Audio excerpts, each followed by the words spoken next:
അതേസമയം തദ്ദേശ തെരഞ്ഞെടുപ്പിൽ പ്രചാരണം നടത്തുമെന്ന് രാഹുൽ മാങ്കൂട്ടത്തിൽ MLA അറിയിച്ചു. ഒരു നേതാവും തന്നോട് പ്രചാരണത്തിൽ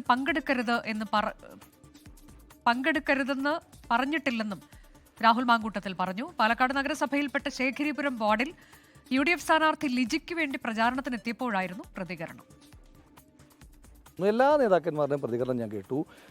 അതിനകത്ത് ഏതെങ്കിലും തരത്തിൽ ഞാൻ ഭവന സന്ദർശനവുമായി ബന്ധപ്പെട്ട് പോകരുത് എന്ന് പറഞ്ഞിട്ടില്ല, പോകാനും പറഞ്ഞിട്ടില്ല. അപ്പോൾ സ്വാഭാവികമായിട്ടും എനിക്ക് വേണ്ടി വീട് കയറിയ ആളുകളെന്ന നിലയിൽ ആ ആളുകൾ തെരഞ്ഞെടുപ്പിൽ മത്സരിക്കുമ്പോൾ ഉറപ്പായും അവർക്ക് വേണ്ടിയിട്ട് ഇറങ്ങുക എന്നുള്ളത് ഒരു പാർട്ടി പ്രവർത്തന നിലയിൽ എൻ്റെ ഉത്തരവാദിത്തമാണ്. ആ ഉത്തരവാദിത്തം ഞാൻ നിങ്ങൾക്കൊക്കെ എത്ര പ്രയാസം ഉണ്ടായാലും മാധ്യമങ്ങൾക്കുള്ള പ്രയാസത്തെ തൽക്കാലം കാണാൻ ഉദ്ദേശിക്കുന്നില്ല.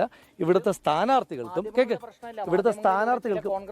ഒരു നേതാവും പറഞ്ഞില്ലെന്നേ.